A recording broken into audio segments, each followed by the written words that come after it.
Muy buenas noches.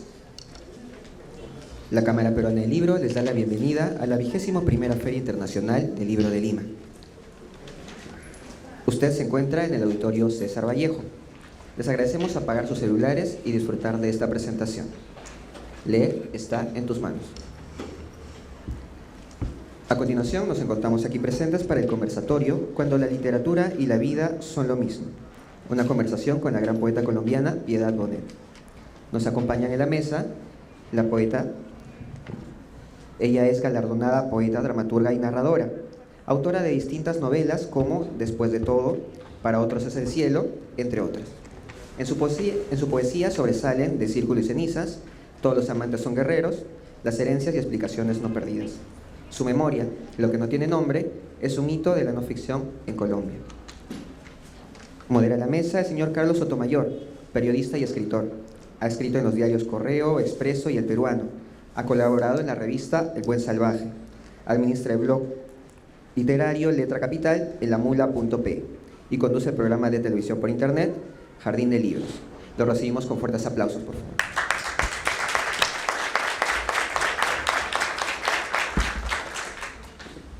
Buenas noches. Primero, agradecido por su presencia y además un honor estar con Piedad Bonet, que es una estupenda poeta y una gran narradora, a quien he leído bastante.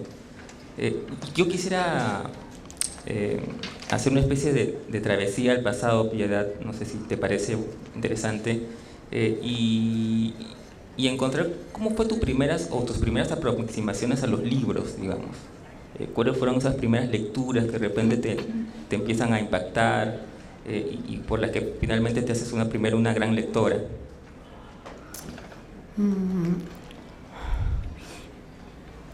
Esos caminos a veces son difíciles de reconstruir, ¿no? Uno como que se cuenta una historia y luego se la cree y luego la repite, ¿no?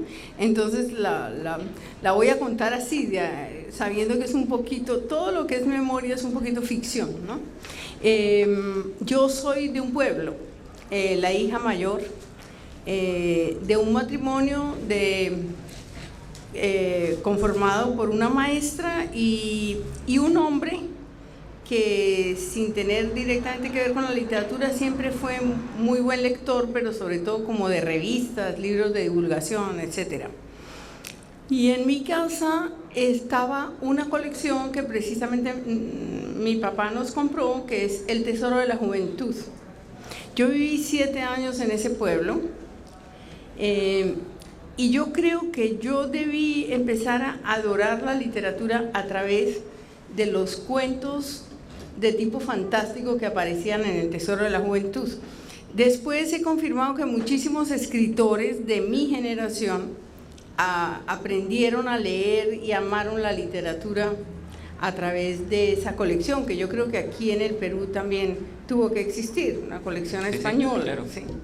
Entonces yo me saltaba todo lo que era ciencia, divulgación científica, el porqué de las cosas, que se llamaban esas partes del libro, y me concentraba básicamente en eso, y paradójicamente también en la poesía, que era alguna de la peor poesía española del siglo XIX. Siempre recuerdo que García Márquez decía que él tenía en alta estima la mala poesía, porque a través de la mala poesía llega uno a la buena poesía, que a él le había pasado lo mismo, como tanta gente de provincia que no tiene al alcance muchos libros. Entonces yo leía Espronceda y un montón de poemas de esa naturaleza, y mi papá también recitaba poesía, ¿sí? Que es una costumbre además que se perdió. Yo creo que ahora no hay ningún papá que recite en voz alta poesía por ahí. Tal vez las abuelas recitemos algo de poesía. Entonces yo ahí me enamoré de los cuentos, sobre todo. Y luego, cuando ya me fui a vivir a Bogotá, me acuerdo de una especie de epifanía. Yo tendría unos 16 años. En Bogotá llueve mucho, como saben. Yo estaba leyendo Crimen y Castigo de Dostoyevsky, sería un domingo por la tarde. Yo estaba en la pequeña biblioteca que había en mi casa y afuera hacía una luz muy particular, que es una luz que a veces hay en Bogotá, que es una especie de luz plateada, que se parece un poquito aquí a la visión del mar cuando está brumoso y que es tremendamente mágico. Y yo me acuerdo que leyendo Dostoyevsky, mirando por la ventana, esa luz que se proyectaba sobre la calle, yo tuve la sensación de que esa era la idea de la felicidad, de que yo no podía ser más feliz que en ese momento. Y tal vez y ahí decidí que yo querría ser escritora, que quería escribir libros que le proporcionaran a la gente esa misma felicidad que yo estaba sintiendo. Y ahí fue cuando decidí estudiar filosofía y letras, que era lo que se estudiaba en ese momento.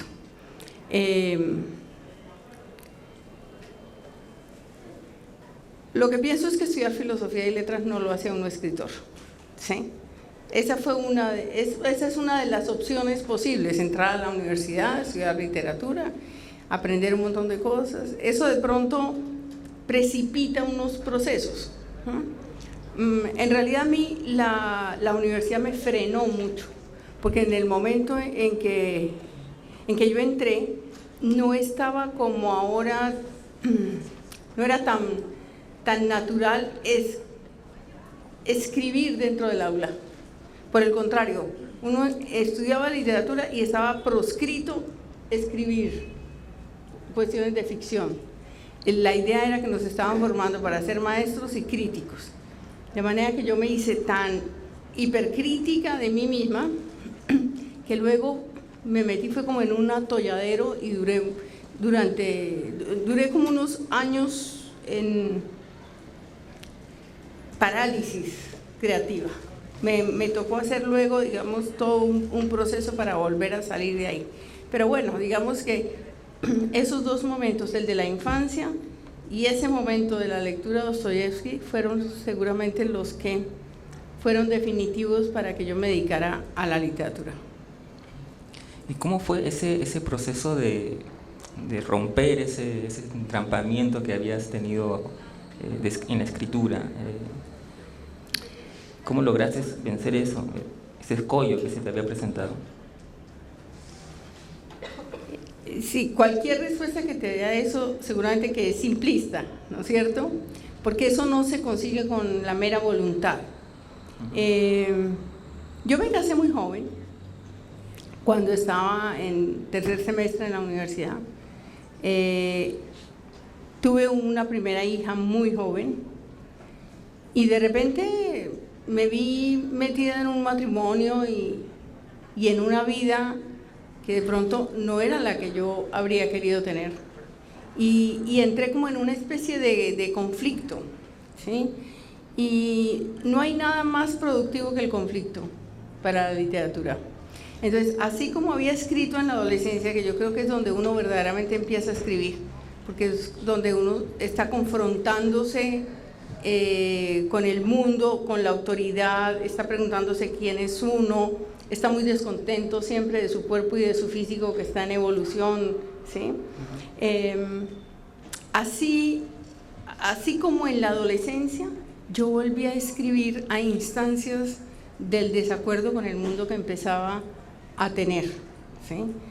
Es decir, yo estaba sobre todo en desacuerdo conmigo misma, que me había frustrado y que había pensado que siempre que iba a ser escritora, y que de repente me veía como una persona que trabajaba mucho, criaba unos niños con dificultad, estaba en una casa llevando una vida burguesa muy aburrida, ¿sí? Y yo creo que a instancias de todas esas cosas volví a escribir. O sea, fue la vida misma la que me impulsó otra vez a ese mismo lugar donde había estado unos años antes. ¿Qué empiezas escribiendo? ¿Poesía o narrativa? Bueno, me da risa porque a mí muchas veces me han hecho estas preguntas, pero hoy siento como si me las estuvieran haciendo por primera vez, no sé por qué. A ver, cuando yo estaba en el colegio, que tenía por ahí unos 10, 11 años, descubrí que sabía versificar. Es decir, que las cosas me salían en rima y que podía escribir en endecasílabos sobre todo. Luego mi vida ha sido toda una pelea con los endecasílabos, porque cuando voy a escribir poesía, lo primero que me sale es un endecasílabo, ¿sí? Y ya los poetas no queremos escribir en endecasílabos, ni en alejandrinos, ni en octosílabos, ¿sí? Entonces yo aprendí eso, pues me di cuenta de que tenía esa habilidad, y entonces en el colegio me ponían las tareas de hacer para el Día de la Madre, el día de no sé qué, ¿sí? Después me iba a dar cuenta de que la literatura, de que la poesía no tiene nada que ver con la versificación. La versificación es una destreza y la poesía es otra cosa completamente distinta. A los 13 años, yo era una niña díscola. Tenía problemas con la autoridad. Detestaba a las monjas de mi colegio. Detestaba la forma en que mi papá me prohibía un montón de cosas y me mandaron interna a un colegio.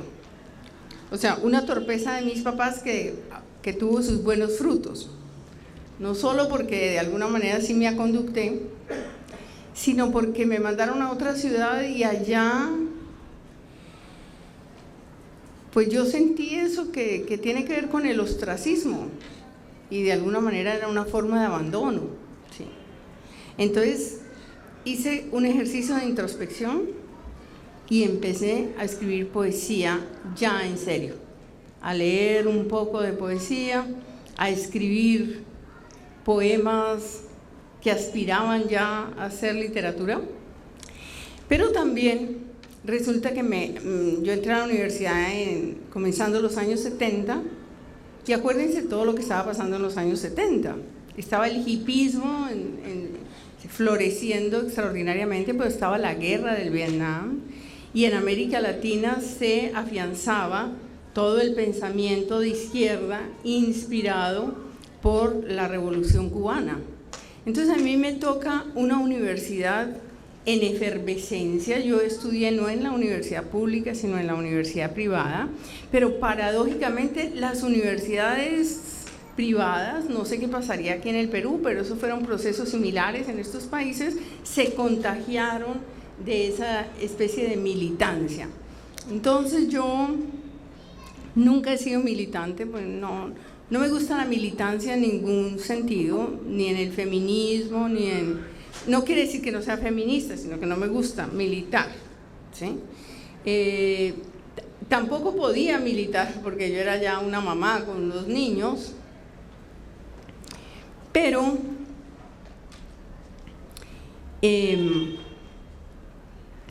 ahí me decidí, ¿sí? Por un género que es el que más he amado y el que más disfruto leyendo. Y el que nunca en verdad he realizado, que es el cuento. Entonces yo en la universidad empecé a escribir cuentos. Inspirada, es decir, motivada por esa militancia, escribí unos cuentos horribles, totalmente de mano alzada, ¿no? ¿Sí? Demagógicos y espantosos. Con una amiga dice que configuramos un libro y lo íbamos a publicar. Afortunadamente creo que ni se lo alcanzamos a llevar al editor. Eran cuentos imitando a Rulfo, imitando a un montón de escritores latinoamericanos. Pero digamos que ese fue el primer intento ya medio frustrado, ¿no? Y ahí, pues, afortunadamente algo entre nosotros dijo que eso no era por ahí, y yo empecé con el sueño de escribir una novela. Me pasó lo mismo que le pasó a García Márquez cuando quiso escribir 100 años de soledad, que era muy jovencito todavía, y es que como le dijo a Vargas Llosa, no pudo con el paquete. Yo tampoco pude con el paquete, y ahí fue cuando vino la poesía como a salvarme. Y escribí un libro, 2, 3, 4 y 5 de poesía, uno tras otro, con unos intervalos de 2, 3, 5 años, y pensé que había perdido para siempre la opción de la narrativa. De repente escribí un libro de poemas de manera vertiginosa, o sea, mi cerebro se convirtió en una máquina loca de hacer poesía. Estaba bajo el imperio de una pasión escritural casi enfermiza. O sea, yo en la ducha mientras manejaba, o sea, yo empecé a producir poemas para ese libro y escribí vertiginosamente ese libro. Y claro, quedé agotadísima. Me lo publiqué y de repente hice una pausa y dije, ¿y qué tal si yo volviera a intentar escribir narrativa? Era una aventura, porque siempre me ha parecido que la literatura tiene que ser una aventura, el arte tiene que ser una aventura, tiene que ser un riesgo. Somos testigos de casos a veces muy tristes, incluso de grandes escritores que empiezan a imitarse a sí mismos, ¿cierto? Que encuentran la fórmula y como que ya no se salen de los mismos lenguajes. A mí siempre me ha dado mucho miedo eso. Entonces dije, bueno, voy a arriesgarme. Estaba pasando también por un momento personal problemático. Y cuando la vida se me pone muy problemática, me vuelvo tremendamente productiva. Porque yo creo que la literatura es una forma de huir de la realidad o de transponer cosas, ¿no? Entonces hice cosas milagrosas, como que en el mismo año escribí una tesis de maestría y escribí mi primera novela. Y que era, miren ustedes qué maravilla, porque cuando las ideas creativas responden a verdaderas obsesiones, pueden perseverar los años que quieran.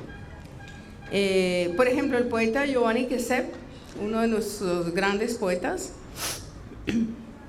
me dijo alguna vez que había que esperar a que llegara el momento del verso perfecto y no tener ninguna prisa. Y que a él le había sucedido que le faltaba un verso en un poema y pasaron 1 año, 7 años, 8 años y él siempre pensando en el verso y el verso no le salía. Creo que esas cosas se pueden dar. Y un día estaba parado en la calle al lado del edificio de Avianca, me dijo, pues me acuerdo exactamente de ese dato, y se le vino a la cabeza el verso que era. Me dijo que sacó un papel como loco, se apoyó contra el edificio y puso el verso. Sí.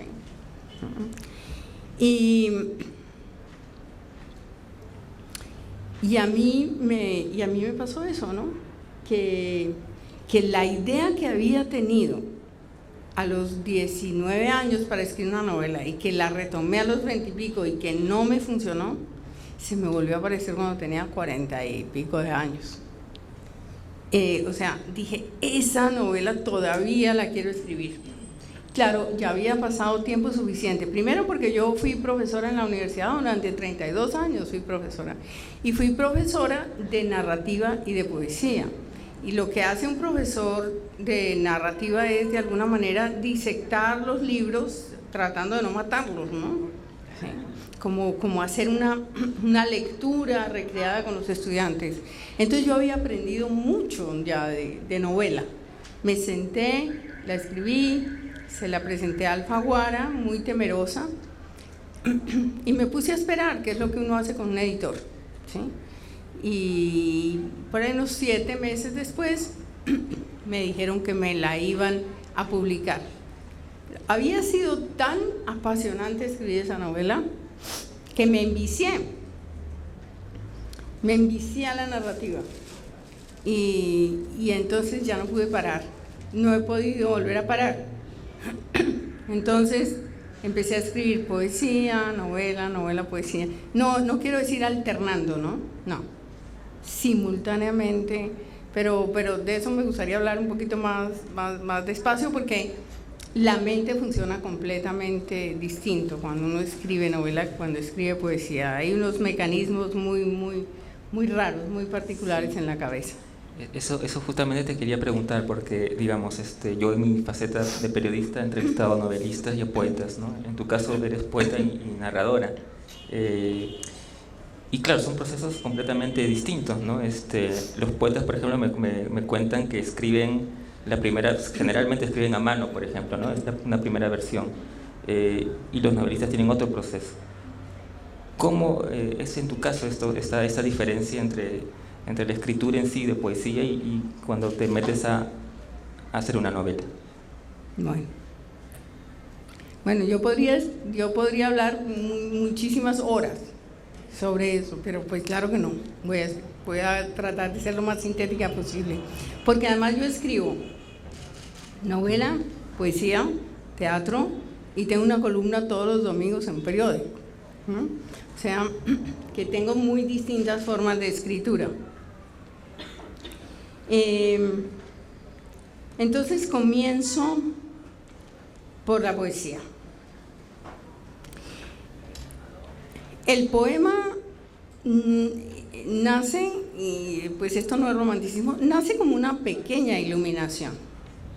Es decir, cualquiera que haya escrito sobre poesía sabe que de repente una cosa que uno ve afuera o una cosa que uno oye, generalmente una cosa que uno lee de repente. George Steiner decía que un intelectual es un hombre que lee con un lápiz en la mano, ¿no? Y yo soy una persona que lee con un lápiz en la mano. No es que durante mucho tiempo subrayé los libros y los volví a nada. Luego tuve la falsa ilusión de que le iba a dejar esa biblioteca a mis hijas, pero yo sé que mis hijas me van a rechazar la biblioteca, porque ahora, ¿sí? O sea, esas bibliotecas grandísimas nadie las quiere tener. Pero entonces ya no es por eso, sino porque ya amo tanto el objeto libro, que además amenazan con que se va a extinguir, que yo no quiero dañar mis libros. Entonces, pero yo siempre leo con una libreta en la mano. Entonces, cuando aparece una idea que me seduce, un verso hermoso de alguien, lo pongo con el crédito de quién es, ¿no? Para que no se me va a olvidar y no vaya a pensar después que es mío. Cosa que ya me pasó una vez. Escribí un verso, bueno, pero eso lo voy a dejar para adelante porque tiene que ver con el proceso de la escritura. Bueno, entonces viene la idea y lo que he aprendido es que uno tiene que dejar que esa idea vaya convirtiéndose en lenguaje en la cabeza. Es decir, no es que yo piense todo el poema, sino que tenga como una especie de música, ¿sí? Que me diga eso, o para dónde va, en qué tipo de lenguaje tiene que ir, etcétera. Quiero decir, si más prosaico, más lírico, verso largo, o qué, ¿no? Prosa. Ahora verán, porque les voy a hacer una pequeña lectura de poemas. Y me siento cuando siento que estoy lista. Cuando siento que estoy lista es también como misterioso. Yo creo que hoy yo quiero escribir ese poema. Tengo que tener mínimo 2 horas por delante, mínimo. Es decir, si alguien va a venir dentro de 2 horas, yo mejor no me siento, porque qué tal que no me salgan esas 2 horas. Quiero decir que, así como Edgar Allan Poe decía que un cuento debe ser algo que uno lee de una sola sentada, yo creo que el poema, a menos que sea un poema épico, tiene que ser escrito de una sola sentada.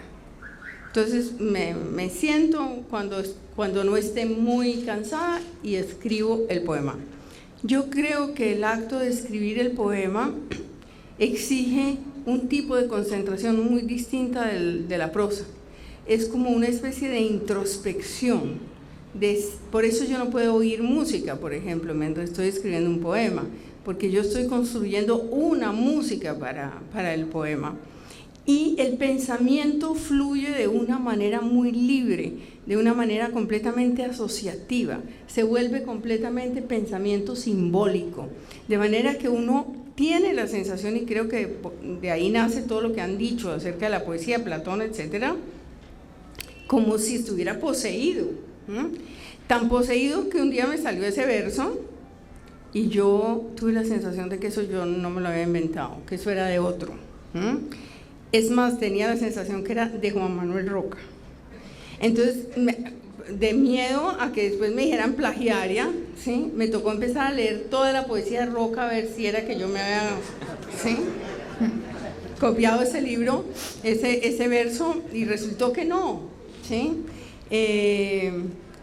Bueno, podría decirles muchas cosas, como que, por ejemplo, en ese estado de concentración uno está conectado con las emociones muy hondamente, con el lenguaje, por supuesto, pero también con un acervo cultural que uno tiene, con un montón de influencias que uno tiene, de manera que uno de repente sabe, esto me lo inspiró Vallejo, o esto se parece a lo que hizo, no sé, a veces incluso un prosista.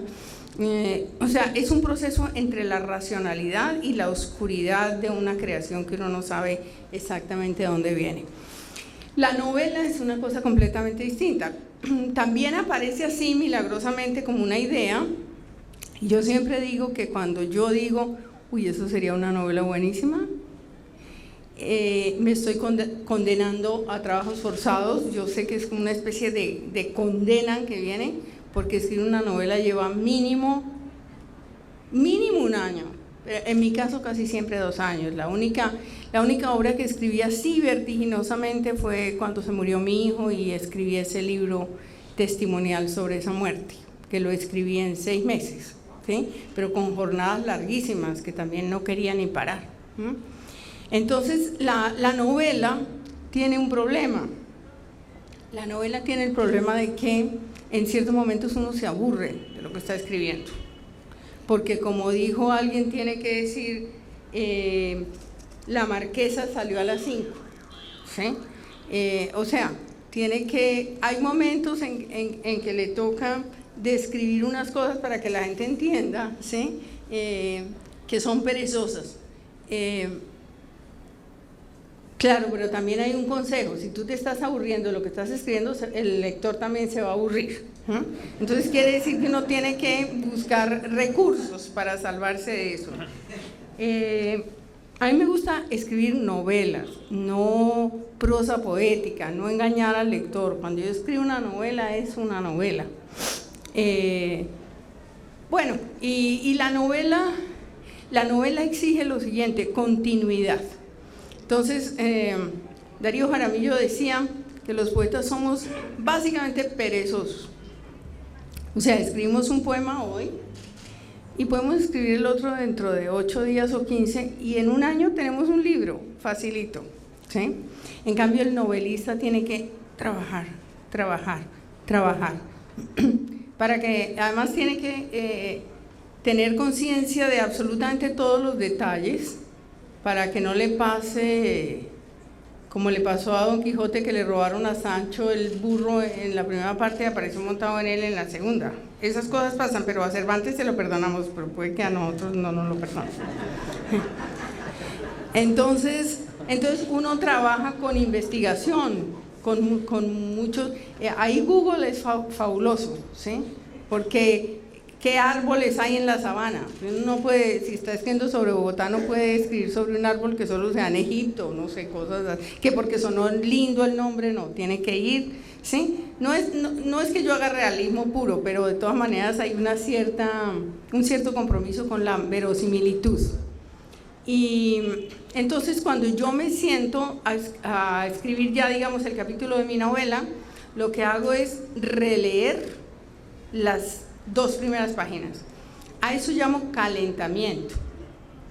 En realidad es pura cobardía, porque es que es muy terrible sentarse frente a la página en blanco. Eso que han dicho toda la vida, que es como un lugar común, es verdad, uno tiene miedo.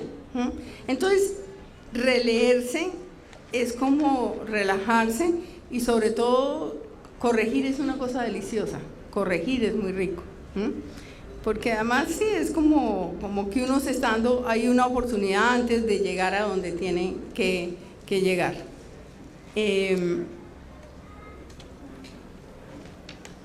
Bueno, eso sería, digamos, la escritura de una novela. La otra cosa de la que les hablo muy rápidamente, porque no me quiero extender demasiado en estas cosas, es que yo he escrito 8 obras de teatro que han sido montadas todas. con el Teatro Libre de Bogotá. Y ahí trabajo de una manera completamente diferente porque yo trabajo a partir de lo que los actores de los intereses de los actores. Entonces ellos hacen su trabajo en escena, que son como improvisaciones que el director les hace durante un tiempo, y yo luego voy y miro y ahí me inspiro para la historia que voy a escribir. Ya me olvido de los actores, entro a mi mundo, pero entonces escribo, por ejemplo, una escena y se prueba con los actores, y yo voy al ensayo y vemos qué funciona y qué no funciona, y reescribo, y también ellos pueden improvisar un poquito sobre los textos que yo he hecho, ¿sí? Entonces es un trabajo colectivo. Yo luego les entrego el texto, me olvido del montaje, y el día que me siento para el estreno de la obra es increíble porque me doy cuenta que no he sido sino la parte pequeñita de un engranaje muy, muy rico, y las cosas que yo pensé que eran para reírse de pronto no hacen reír, porque el director le ha puesto, digamos, sus acentos, y ya la obra que yo consideraba como completamente mía ya no es mía. Las luces, la actuación, todo la modifica, y es muy bonito eso, y asistir con el público y ver las reacciones del público es muy bonito. Entonces, digamos, sí, esas son tres maneras de trabajar completamente diferentes. Un poco abocándonos a la poesía, leyendo o releyendo algunos de tus poemas, me recordé alguna conversación con Antonio Cisneros, y él me decía justamente que, digamos, a diferencia de la narrativa en que los autores pueden ocultarse detrás de máscaras, en la poesía, según decía él, el poeta está más expuesto. Y recordaba eso a raíz de un poema tuyo que se llama Vuelta a la poesía, que finaliza con: humilde vuelvo a ti con el alma desnuda a buscar. O si hay una confesión, tiene que ser hecha con un talento y un lenguaje de tal fuerza que esa confesión de todas maneras haya sido convertida en literatura. Quiero decir varios, de muchos, universal, y para eso está el lenguaje, que es el que transforma de alguna manera esa experiencia. Pero uno siempre está expuesto con la poesía. En el fondo uno siempre está escribiendo del yo con la poesía, por más que a veces no parezca así. Por ejemplo, me extraña que Cisneros haya dicho eso, porque cuando uno lee la poesía de Cisneros se da cuenta de que, y sobre todo eso pasa con la poesía masculina mucho, ¿no? La poesía masculina es mucho más, evita mucho más la exposición del yo, la exposición del sujeto. Yo desde Alfonsina Storni, ¿sí?, pasando por Gabriela Mistral, Alejandra Pizarnik, Blanca Varela, hagan ustedes relectura de esas mujeres, y son mujeres que se exponen muchísimo, de manera camufla el sentir. Me parece que las mujeres como que tenemos mucho menos miedo a la exposición personal. No sé, eso es una hipótesis, ¿no?, que se puede discutir, pero sí, evidentemente la poesía tiene que ver mucho más con la intimidad, digámoslo así. Cuando uno repasa tu poesía, encuentra algunos temas recurrentes, digamos, y uno de ellos es la infancia. Bueno, afortunadamente